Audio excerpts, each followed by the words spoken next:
Good afternoon. I'm Brian Reagan. This is Tyler Kelly. and welcome you to our midday meditation on Job. Today we're starting off in Job 23, verses 1 through 7, Tyler. Then Job answered and said, Even today my complaint is bitter.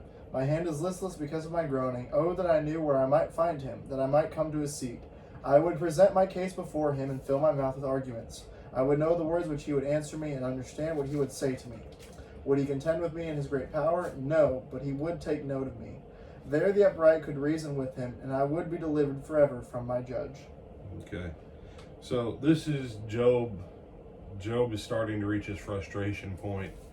If I knew exactly where I could go to hunt down God's judgment room, to have an audience with him, to present my case and argue with him, I would. Why? Because his friends have agitated him to the place where they're of no value to him, and he knows the only answers that he's ever going to find are with the Lord. And now he's in a place of some agitation. And people, he shouldn't have been that. You know what? If you ever actually go through the suffering of Job, then tell me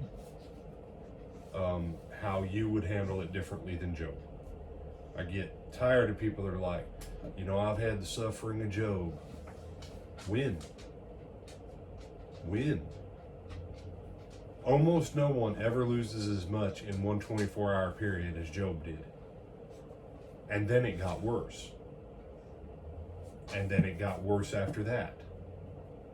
And then it stayed worse for, 6 to 12 months. Then it turns. But Job is at his breaking point. All right, so let's go on ahead and hear Bildad back over there in chapter 25, all of chapter 25, Tyler. Then Bildad the Shuhite answered and said, Dominion and fear belong to him. He makes peace in his high places. Is there any number to his armies? Upon whom does his light not rise? How then can man be righteous before God? And how can he be pure who is born of a woman? If even the moon does not shine and the stars are not pure in his sight, how much less man is who is a maggot, and the son of man who is a worm?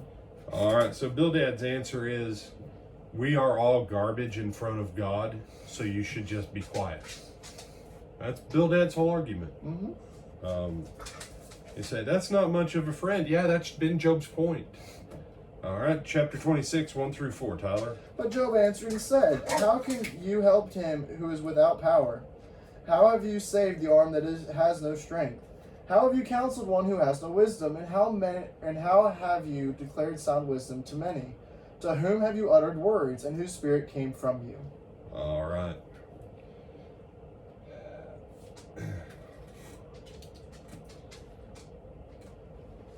If you can't make it better with what you say, at least try not to make it worse.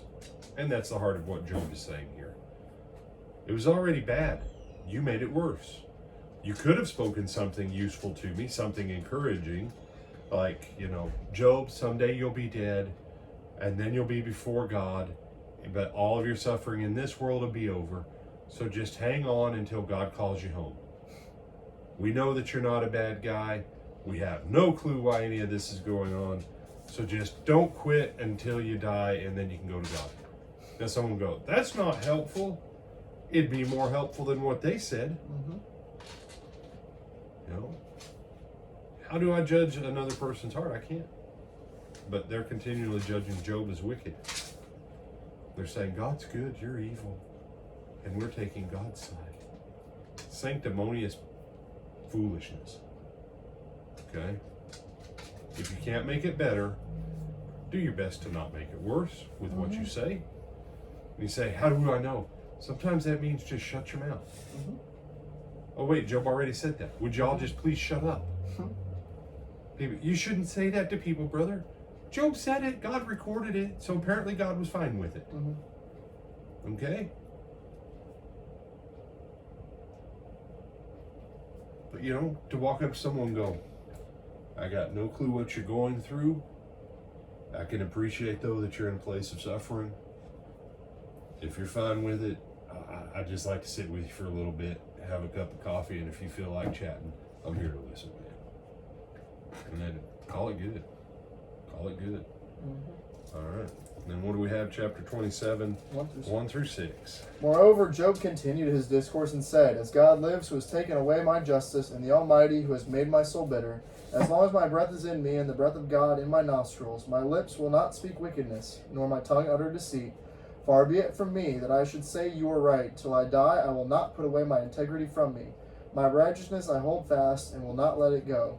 My heart shall not reproach me as long as I live. If you actually did nothing to contribute to some of the challenges and difficulties in your life, then don't grant other people the satisfaction of judging you and saying that you're the bad person. What's the problem?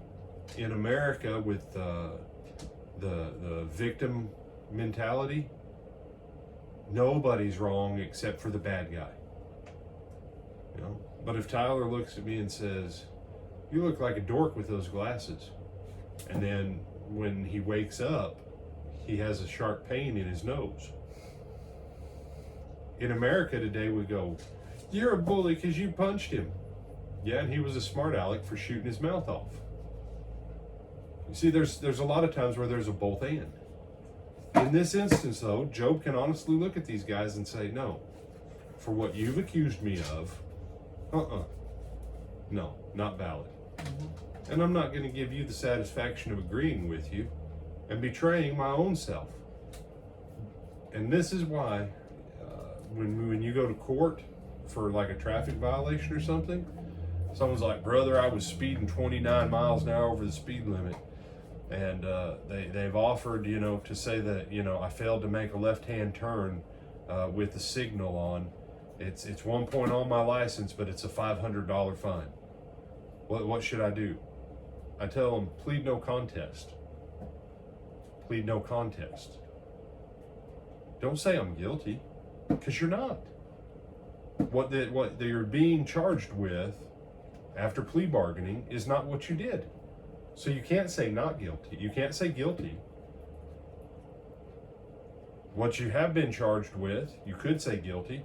You can't say you're not guilty about what you didn't do, because what you didn't do isn't why you're there in the first place. So not guilty is not valid either. No contest. No contest is, I know this isn't what I actually did. This isn't really what I'm supposed to be being charged with, but I'm not going to argue with it because we made a deal. No contest. That's an honest answer. No contest. But to plead guilty for what you didn't do, that's Job's point. I'm not going to plead guilty for what I didn't do. Just no. So, anything else on this one? No, sir. All right. With that, Lord willing, we'll see you back tonight. And also, when are we hoping to see him again on Sunday? On Sunday at 9:30 for our Bible class, either our live stream or in person, and then at 10:30 for our worship service, also live stream or in person at the Lake Butler Church of Christ in Lake Butler, Florida. All right. Thank you. Have a great day.